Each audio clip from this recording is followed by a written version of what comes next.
Halo semuanya. Assalamualaikum warahmatullahi wabarakatuh. Jumpa lagi di YouTube Rohmain Channel. Mohon di like, subscribe, dan share. Terima kasih. Assalamualaikum warahmatullahi wabarakatuh. Alhamdulillah nahmaduhu wa nasta'inuhu wa nastaghfiruh wa na'udzu billahi min shururi anfusina wa sayyiati a'malina may yahdihillahu fahuwal muhtadi wa may yudlil falan tajida lahu waliyyan mursyida. Asyhadu an la ilaha illallah wahdahu la syarika lah wa asyhadu anna Muhammadan 'abduhu wa rasuluh. Allahumma salli wa sallim wa barik 'ala nabiyil huda wa 'ala alihi wa ashabihi wa man wala amma ba'd. Saudara kaum muslimin yang dirahmati Allah Subhanahu wa taala, saya bahagia sekali hari ini bisa silaturahim bertatap muka dengan banyak ahli ilmu, para asatiz, para ulama, juga tokoh-tokoh masyarakat dan para pejuang kebaikan di lingkungannya masing-masing, di musala dan di masjidnya. Siapa yang hidup untuk orang ramai, siapa yang bergaul dengan manusia dan sabar dengan perilakunya, itu jauh lebih baik dan lebih utama di sisi Allah Subhanahu wa taala. Kita melihat kelas seseorang itu dari seberapa luas kemanfaatannya yang dapat dia berikan dalam kehidupannya. Kita jaga terus keikhlasan ini. Semoga Allah terus bimbing kita dan berikan keistiqamahan. Saudara yang dirahmati Allah, kita tetap melanjutkan kajian yang biasa kita lakukan di Masjid Baitur Rahman. Setiap bulan kita mengisi seri kuliah inspirasi dari kehidupan Nabi Sallallahu Alaihi Wasallam. Satu hal nikmat yang besar sekali bagi umat Islam adalah kita itu tidak memiliki ruang kelam dalam kehidupan kecuali di situ ada petunjuk agama. Jadi bagaimanapun peliknya persoalan, kompleksnya hal-hal yang kita temui dalam hidup, pasti selalu bisa mengacu kepada keteladanan Rasul Sallallahu Alaihi Wasallam. Ini asumsi dasar kita ketika kita mengkaji sirah nabawiyah.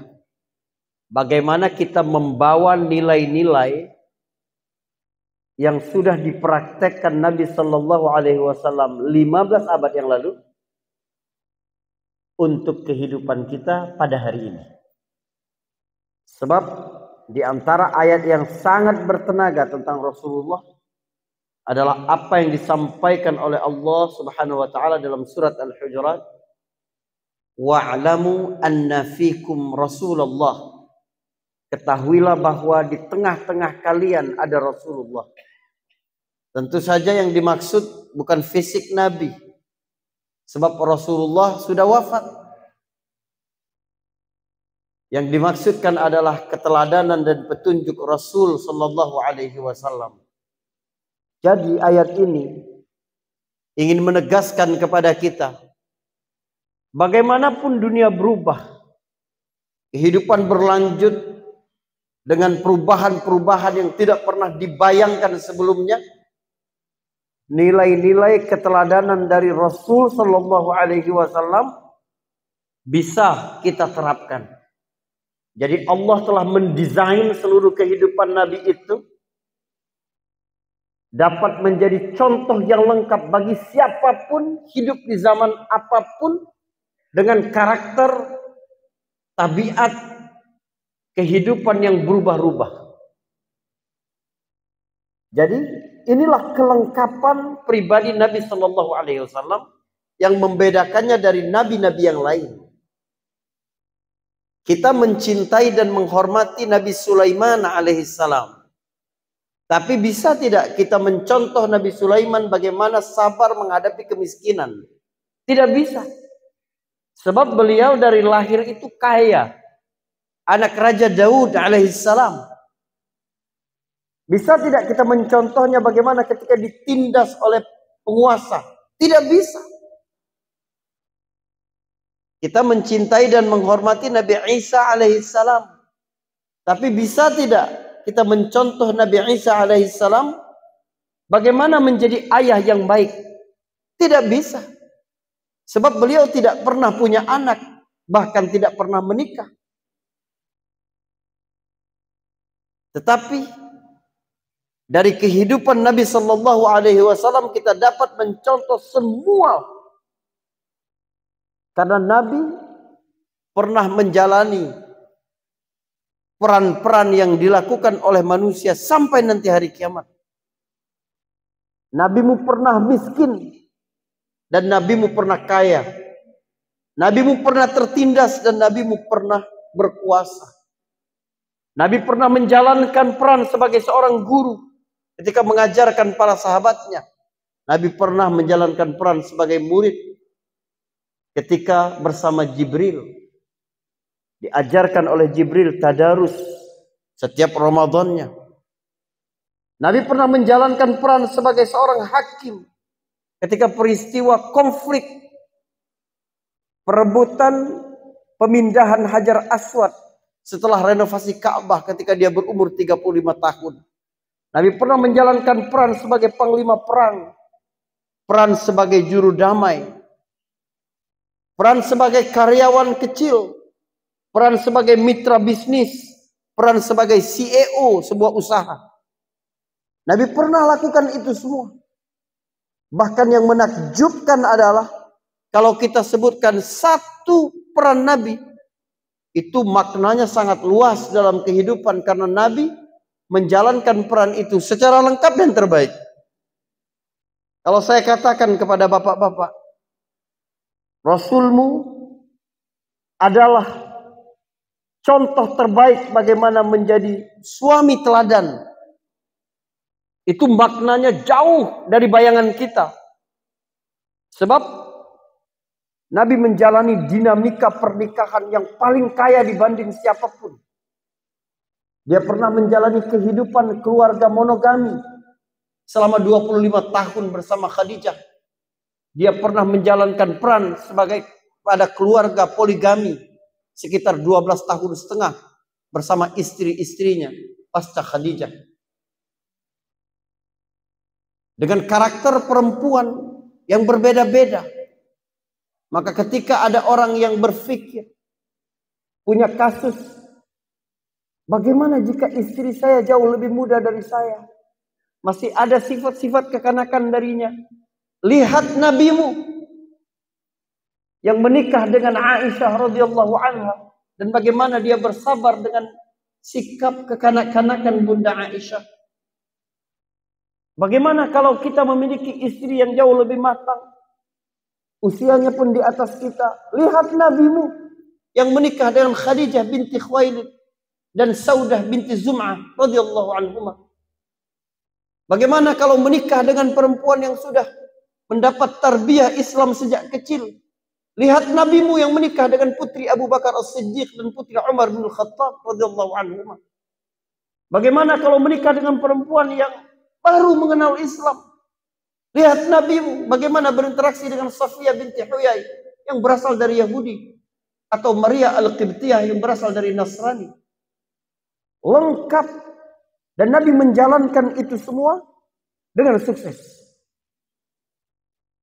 Saudaraku, para pengurus musala masjid sekelurahan Gandul, ini bagus sekali rangkaian kegiatan yang menguatkan sinergi, yang membangun jembatan, menyamakan persepsi, menyamakan arus perjuangan, sehingga roadmap peradaban Islam ini akan kita bangun bersama-sama.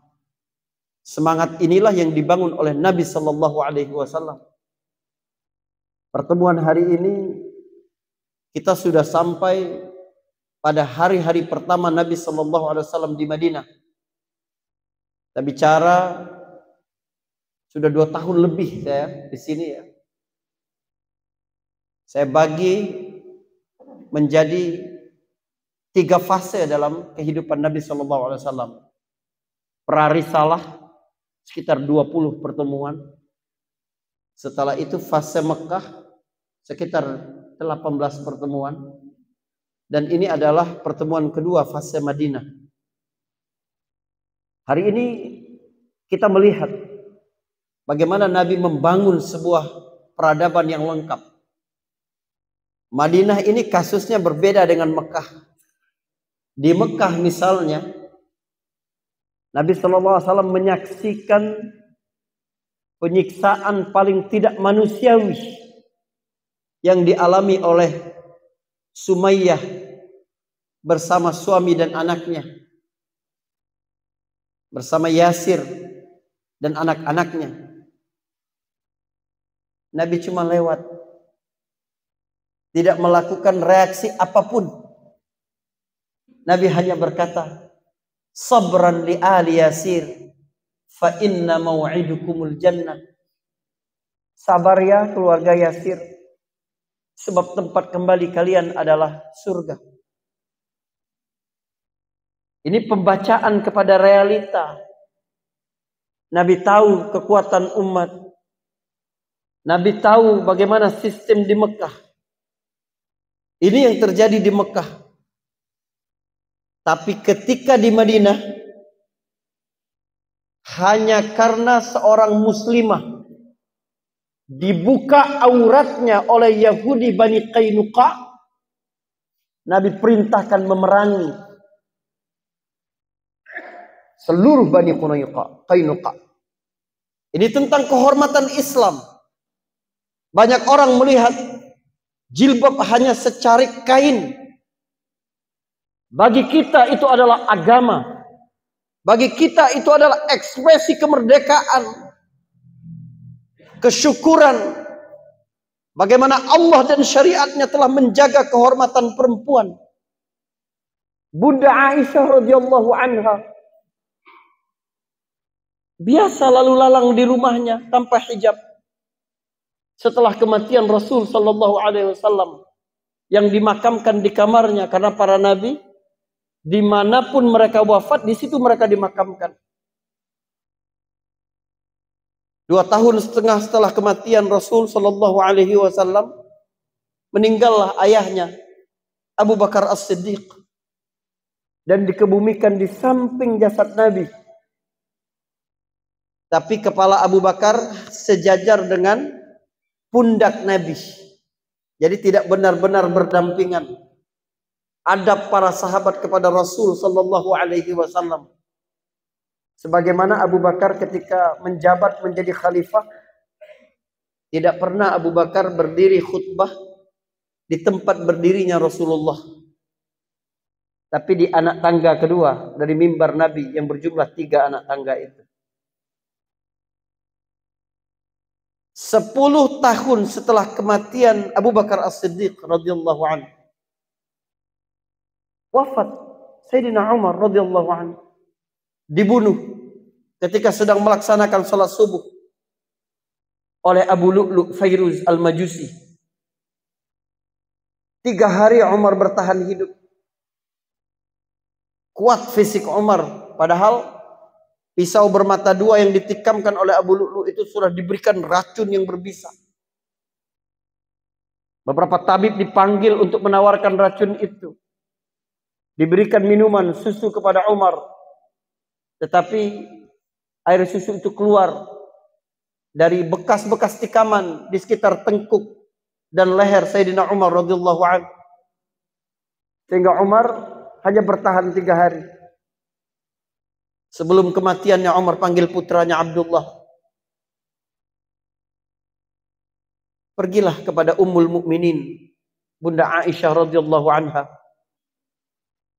Sampaikan salam dari Umar, jangan katakan dari Amirul Mukminin. Karena mulai hari ini dia bukan lagi Amirul Mukminin. Satu firasat yang kuat dalam diri Umar bahwa dia akan wafat pada hari itu. Umar katakan kepada Abdullah, sampaikan salam dari Umar, bukan dari Amirul Mukminin. Dan mohonkan kepada Aisyah, kalau boleh Umar pingin dimakamkan di samping 2 sahabatnya, Rasul sallallahu alaihi wasallam dan Abu Bakar As-Siddiq. Kenapa Umar berwanti-wanti kepada putranya untuk menyampaikan pesan ini selaku pribadi? Umar sampai hari terakhir tidak mau menyalahgunakan wewenangnya, kekuasaannya untuk mempengaruhi, mengambil hak-hak bagi orang lain yang mungkin terlihat secara sukarela, tapi semuanya terpaksa diikat oleh kepentingan. Umar katakan kepada putranya, jangan bilang dari Amirul Mukminin, katakan dari Umar bin Khattab. Pergilah Abdullah menuju rumah Rasul sallallahu alaihi wasallam. Ketika sampai, dia dapati Bunda Aisyah sedang menelungkupkan wajahnya di lututnya, menangis, bersedih atas peristiwa yang menimpa Umar bin Khattab. Dan semua Madinah ketika itu bermurung. Sampai Anas bin Malik berkata, hatta dhananna anna as-sa'ata qad qamat yawma mata Umar. Sampai kami mengira hari kiamat telah tiba pada hari kematian Umar bin Khattab radhiyallahu anhu. Abdullah menyampaikan misinya. Bunda Aisyah berkata, ini adalah tempat yang sudah aku idam-idamkan. Aku ingin dimakamkan di samping ayah dan suamiku. Tapi hari ini aku mendahulukan Umar di atas diriku. Maka dimakamkanlah Umar di situ. Sejak Umar bin Khattab dimakamkan di situ, kata Aisyah, aku tidak pernah masuk ke ruangan itu kecuali aku menggunakan hijab. Subhanallah. Lihat bagaimana perempuan yang sadar, faham tentang betapa agama telah memuliakan mereka. Saudaraku, tidak ada ajaran dalam kehidupan di dunia ini, agama yang ada di atas muka bumi ini, yang lebih menghargai perempuan daripada Islam. Tidak ada. Wanita-wanita berhutang seluruh dunia ini kepada Islam. Ketika Nabi diutus, cendekiawan-cendekiawan di Eropa Barat di awal abad ke-7 itu masih berdebat, perempuan itu manusia seperti laki-laki atau hewan. Di Jazirah Arab, kelompok-kelompok bawah, bukan semua kelompok, bukan semua keluarga, kelompok-kelompok elit tidak melakukannya. Kelompok-kelompok bawah menguburkan putrinya hidup-hidup. Lalu datanglah Islam dan Nabi berkata, man kana lahu thalathu banat fayu'addibuhunna wa ya'wihinna wa yarhamuhunna wajabat lahul jannah. Siapa yang punya 3 anak perempuan, dia sabar mendidiknya, menyayanginya, menjaganya, itu adalah tiket ke surga untuknya. Maka perempuan dimuliakan sedemikian rupa. Ketika dia menjadi anak, dia menjadi pagar yang melindungi orang tuanya dari neraka. Dan ketika dia menjadi seorang istri, maka nilai kebaikan seorang laki-laki itu seberapa baik dia memperlakukan istrinya. Khairukum khairukum li ahli wa ana khairukum li ahli. Tidak susah mau menilai kelas seorang laki-laki. Lihat bagaimana dia memperlakukan istrinya. Bukan dari seberapa dia berwibawa di depan umum, dapat berbicara di depan publik, membacakan ayat-ayat suci dengan fasih. Bukan. Tapi istrinya di rumah tahu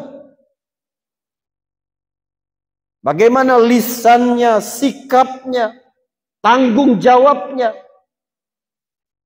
perlindungannya, bimbingannya kepada keluarga. Yang terbaik di antara kamu adalah yang paling baik kepada istrimu. Kata ahl, sebelum berlaku kepada anak, maksudnya adalah pasangan. Apalagi ketika perempuan itu menjadi ibu. Dia menjadi sosok yang paling berhak untuk kita baktikan. Tidak pernah ada hak seorang manusia kepada manusia lainnya yang lebih berhak, yang lebih besar haknya daripada hak seorang ibu. Perempuan, Anda berhutang kepada syariat ini. Bagaimana Allah memuliakanmu ketika menjadi anak, ketika menjadi istri, ketika menjadi ibu.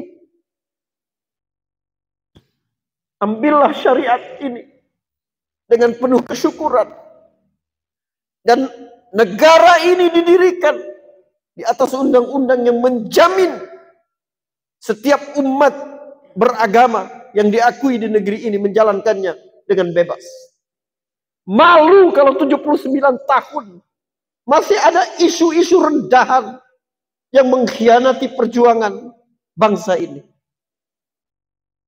Inilah Madinah yang diajarkan oleh Nabi Sallallahu Alaihi Wasallam, bahwa aturan Allah ini memang harus dikuatkan dengan aturan negara.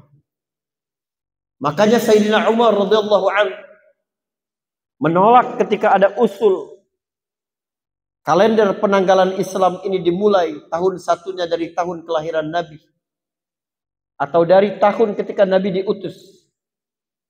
Tapi dimulai penanggalan itu tahun satunya dimulai dari tahun Nabi hijrah ke Madinah. Apa yang dilakukan Nabi Sallallahu Alaihi Wasallam ketika di Madinah? Pertemuan bulan lalu kita cerita tentang bagaimana Nabi SAW membaca, menganalisa tantangan-tantangan dan peluang di Madinah. Nabi membaca kelompok-kelompok mana saja yang Nabi hadapi. Sebab Madinah jauh lebih kompleks daripada Mekah. Sekaligus mengingatkan kita bahwa hijrah tidak membuat kehidupan menjadi mudah. Ketika di Mekah Nabi masih bersama di tengah keluarga besarnya. Kenapa ada boykot kepada Bani Muttalib? Dari Muharram tahun 7 kenabian sampai Muharram tahun 10. Sebab keluarga Nabi SAW membela Nabi. Tapi di Madinah Nabi sendiri. Di Mekah Nabi cuma menghadapi satu musuh, orang-orang musyrik. Tapi di Madinah ada orang-orang Yahudi, ada orang-orang munafik, ada kabilah-kabilah besar di sekitar Madinah. Dan musyrik Mekah pun tidak tinggal diam, tetap merongrong kaum muslimin. Makanya kemudian terjadi perang Badar, perang Uhud, perang Khandaq. Saudaraku, kalau kita ingin melihat bagaimana Nabi pertama-tama membangun Madinah itu, yang pertama adalah Nabi membangun ukhuwah atau persaudaraan. Persaudaraan yang dibangun oleh Nabi SAW itu persaudaraan yang strategik. Nabi bukan gambling, bukan acak. Salman, kamu bersaudara sama Abu Darda. Sa'ad, kamu bersaudara dengan Abdurrahman bin Auf. Tidak. Nabi mempersaudarakan itu ada makna-makna strategik.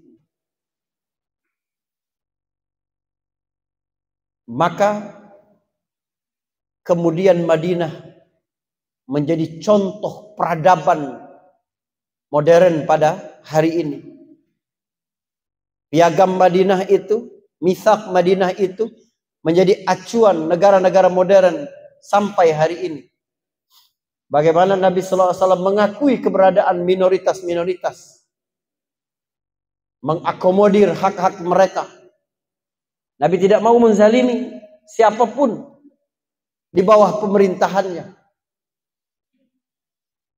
Ketika seorang Yahudi datang kepada Nabi dengan kata-kata yang kasar karena menagih kepada Rasul Sallallahu Alaihi Wasallam, para sahabat ingin marah, nggak apa-apa, hak dia, kata Nabi.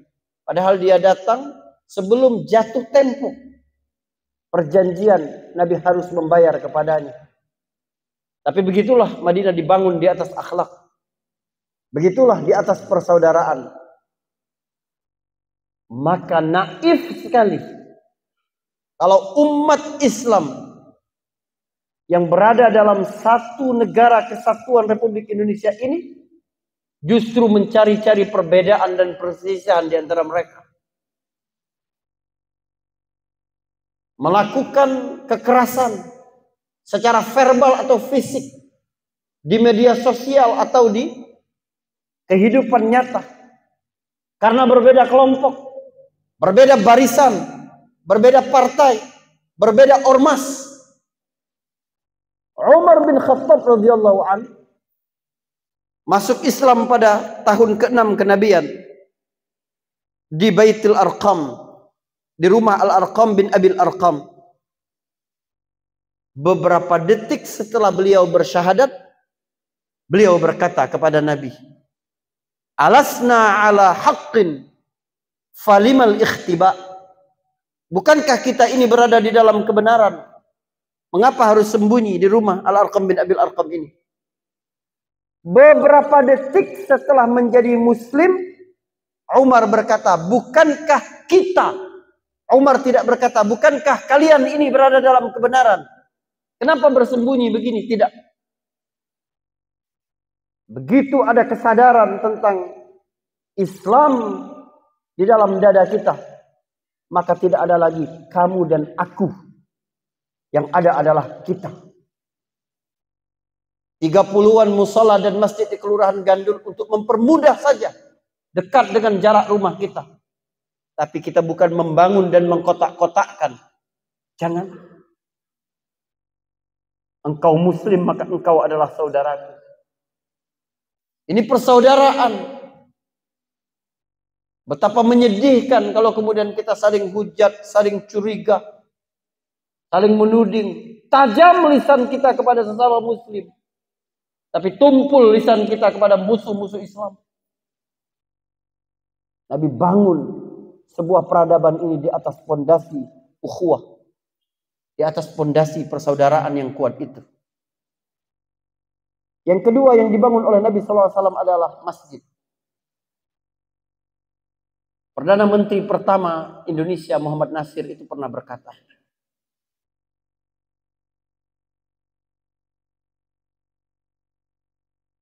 ada 3 tonggak yang menjadi pilar ketahanan umat di negeri ini. Tonggak pertama adalah pesantren, tempat berkumpulnya para kiai. Tonggak kedua adalah kampus-kampus, tempat berkumpulnya para cendekiawan. Tonggak yang ketiga adalah masjid, tempat berkumpulnya kiai dan cendekiawan. Subhanallah. Maka Nabi ketika membangun Masjid Nabawi itu, Nabi bukan cuma membangunnya dengan tanah liat dan jerami yang terbuat dari daun kurma. Bukan. Nabi membangunnya di atas semangat egaliter, di atas profesionalitas, di atas semangat untuk menjadi pusat kegiatan dalam bermasyarakat. Semangat egaliter yang ditunjukkan Nabi ketika membangun masjid, beliau sendiri turun ikut memikul bongkahan tanah liat yang akan disusun menjadi dinding masjid. Berapa umur Rasul sallallahu alaihi wasallam ketika itu? Lebih setengah abad. 54 tahun. Usamah bin Zaid dan anak-anak muda lainnya protes, melarang Nabi untuk bekerja. Usamah berkata, ya Rasulullah, biar kami saja, engkau duduk. Apa jawab Nabi sallallahu alaihi wasallam? Nabi berkata, kalian tidak lebih butuh kepada pahala dibanding aku. Subhanallah. Dengan seluruh pengorbananmu ya Rasulullah, dengan seluruh penderitaanmu ya Rasulullah, engkau merasa tidak cukup berjuang untuk agama ini. Begitu ada kesempatan engkau akan mengambilnya terus. Lihat semangat persamaan yang dibangun oleh Nabi sallallahu alaihi wasallam. Nabi itu memang tidak mau diistimewakan. Dalam sebuah perjalanan, Ketika masuk waktu makan, seorang sahabat berkata, biar aku yang menyembelih domba. Karena sudah waktu makan. Sahabat yang lain berkata, biar aku yang mengulitinya. Yang satunya berkata, biar aku yang potong-potong. Yang satunya berkata, biar aku yang masak. Nabimu yang tawadhu itu berkata, biar aku yang mencari kayu bakar. Pemimpin seperti apa itu? Maka ketika ada seorang Arab Badui datang ke Masjid Nabawi, Muslim tapi belum pernah berjumpa dengan Rasul Sallallahu Alaihi Wasallam. Begitu masuk pintu, Nabi sedang kumpul bersama para sahabat. Arab Badui itu berkata, Aina Muhammad? Mana Muhammad? Kenapa sampai tidak bisa mencirikan di mana Nabi? Berarti tidak ada sorban khusus, tidak ada jubah khusus, tidak ada permadani khusus. Beliau duduk bersama para sahabatnya dengan semangat bersamaan. Itu pemimpin. Bukan hidup di menara-menara gading yang terpisah.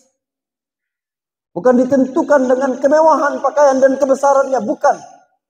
Ilmu seseorang itu, ketakwaan seseorang itu, tidak ada hubungannya sama sekali dengan pakaian, jubah, atau tampilan-tampilan zahir lainnya. Rasul Sallallahu Alaihi Wasallam, kalau kita memang berani mengikuti sunnahnya, meneladani perilakunya, dan merasakan kekuatan ayat wa'lamu anna fikum Rasulullah. Masjid Nabawi juga dibangun di atas profesionalitas. Nabi ketika melihat para sahabat mengadon tanah liat, terlihat dalam ekspresi wajah Nabi itu kurang puas. Nabi berkeliling inspeksi melihat kerja para sahabat. Lalu Nabi mendapati seorang sahabat dari Bani Hanifah yang adonannya sangat padu. Lalu Nabi berkata kepada yang lain, biarkan saudara kalian dari Bani Hanifah ini, da'il Hanafi biturab, biarkan dia yang ngolah tanah, yang mengadonnya. Kalian cukup membawanya. Subhanallah. Dan masjid bukan cuma dibangun sebagai tempat sholat, bukan. Di sana ada jaring sosial. Ada satu tempat yang menjadi lokasi penampungan sahabat-sahabat miskin yang belum memiliki rumah, yang disebut dengan Ahlus Suffah. Kalau kita umrah masuk menuju ke Raudhah itu, kita masuk, ada bab Jibril, karena biasa Jibril kalau masuk untuk mengantar wahyu melalui pintu itu. Ada lagi babun nisa. Biasa kita masuk dari sisi itu. Sebelah kiri kita, begitu masuk masjid itu, sebelum masuk ke Raudhah, ada lantai yang lebih tinggi, satu hasta itu. Itu dulu adalah lokasi Ahlus Suffah. Sahabat-sahabat miskin yang belum punya rumah tinggal di situ, ditampung di situ.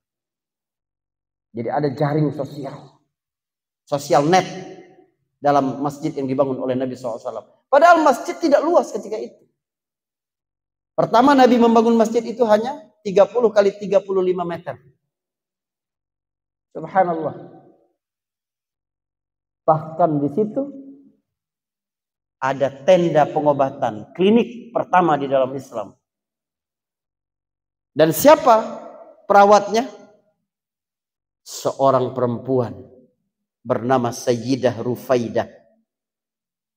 Bagaimana Islam mengangkat perempuan terlibat dalam kehidupan sosial seperti laki-laki. Tidak ada bedanya. Innal ladzina amanu wa 'amilus shalihat min dzakarin aw unsa. Beriman beramal saleh, laki-laki atau perempuan, maka bagi dia kehidupan yang baik. Falanuhyiyannahu hayatan thayyibah. Tidak ada beda laki-laki dan perempuan dalam dua hal. Fit taklif, fit tashrif. Dalam hal pembebanan syariat, dalam hal kemuliaan. Tidak ada. Subhanallah. Yang ketiga yang dibangun Nabi, secara ringkas karena hari sudah siang. Yang ketiga yang dibangun Nabi SAW adalah infrastruktur. Nabi misalnya membangun jalan. dalam 4 arah yang berbeda. Lokasi Masjid Nabawi itu sebenarnya dulu bukan pusat kota Madinah, bukan. Tapi itu kampung Bani Najjar, tempat biasa mereka menjemur gandum mereka. Di sebelahnya itu masih ada bekas-bekas kuburan kuno. Dan banyak kayu-kayu yang sudah lama. Lalu ketika Nabi membangun masjid di situ, dan para sahabat mulai membangun rumah di sekitar situ, Nabi membangun jalan. Arah ke perkampungan, arah ke Uhud, arah ke Baqi, dan arah ke pasar. Infrastruktur yang dibangun oleh Nabi yang kedua adalah revitalisasi sumur-sumur. Ada sumur yang dulu tempat buang sampah, tempat membuang pembalut, mohon maaf, wanita haid. Tapi kemudian dibersihkan oleh Nabi, revitalisasi oleh Nabi. Ada lagi sumur yang dibeli, pemindahan hak milik aset dari seorang Yahudi bernama Rumah yang dibeli oleh Sayyidina Utsman radhiyallahu anhu. Yang keempat yang dilakukan Nabi di Madinah adalah membangun pasar. Subhanallah. Nabi faham tentang umat Islam itu harus kuat secara ekonomi, biar disegani juga.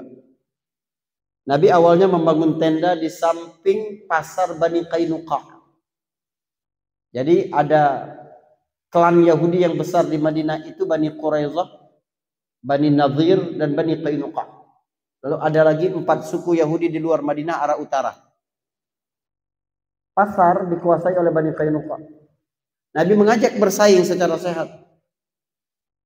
Dibangun tenda, tapi kemudian dihancurkan oleh seorang Yahudi bernama Yasir ya, dari Bani Qainuqa.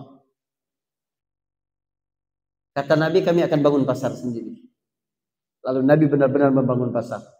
Di sebelah kanan depan Masjid Nabawi, posisinya sekarang itu tempat Museum Sirah Nabawiyah. Ya, itu yang menggagas di atas penelitian 17 tahun itu. Profesor Zahrani, kenal saya. Beliau juga yang punya proyek mengisi museum sirah yang akan dibangun di Ancol, tapi sempat terhenti ya, karena sebab-sebab tertentu. Saudara, Nabi bangun pasar di situ. Pasar yang dibangun Nabi itu memiliki diferensiasi dari pasar sebelumnya. Mirip sebuah pasar modern. Nabi misalnya membedakan 2 lokasi. Yang pertama lokasi khusus untuk loading barang, onta hanya boleh sampai di situ. Lalu kemudian tempat orang aktivitas jual beli. Subhanallah. Ada sistem parkir modern berarti. Lalu Nabi juga membuat jarak antar pedagang satu dengan yang lain itu lebih jauh. Biar tidak saling iri dan memberi kenyamanan kepada pembeli. Orang lalu lalang itu mudah. Nabi biasa lewat di pasar Madinah itu dan melakukan inspeksi. Yang ketiga, pasar itu dibangun di atas nilai-nilai. Nilai pertama adalah kejujuran, subhanallah. Ini hal yang paling pokok dalam muamalah. Yang penting adalah membangun trust. Komponen pertama, mau branding satu barang itu, bahwa barang ini bisa dipercaya. Penjualnya bisa dipercaya. Apa yang kami iklankan bisa dipercaya. Maka Nabi ketika masuk pasar dan lihat ada seorang penjual kurma, banyak kurmanya, terlihat bagus, kering. Nabi masukkan tangannya ke dalam, lalu Nabi tarik tangannya, dia dapati tangannya ini basah. Ada kurma-kurma yang hampir busuk di dalam. Nabi bilang, apa ini? Pedagang itu berkata, kena hujan ya Rasulullah. Kata Nabi, man ghasya falaysa minna. Siapa yang nipu, menampakkan yang baik, menyembunyikan yang buruk, bukan dari golongan kami. Nabi menjadikan aktivitas dagang bisnis sebagai aktivitas yang dapat membawa dampak nasib seseorang di akhirat. Maka dalam hadis Ibnu Majah Nabi sebutkan, at-tajirul aminus saduqul muslim ma'an nabiyyina was-siddiqina wasyuhada yaumal qiyamah. Atau kama qala. Pedagang muslim yang jujur, amanah, punya integritas dan profesional, itu artinya akan dibangkitkan nanti bersama para nabi, para syuhada, para siddiqin pada hari kiamat. Apapun aktivitas kita di dunia, pasti memberi dampak tempat kita nanti di akhirat. Saudara, mungkin ini yang bisa saya lakukan, yang bisa saya sampaikan. Semoga bermanfaat semuanya. Karena udah siang sekali. Apabila ada salah, saya mohon maaf ya.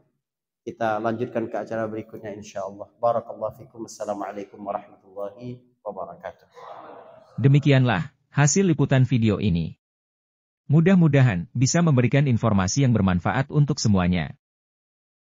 Terima kasih telah menonton video ini sampai selesai. Mohon di-like, subscribe, dan share. Wassalamualaikum warahmatullahi wabarakatuh.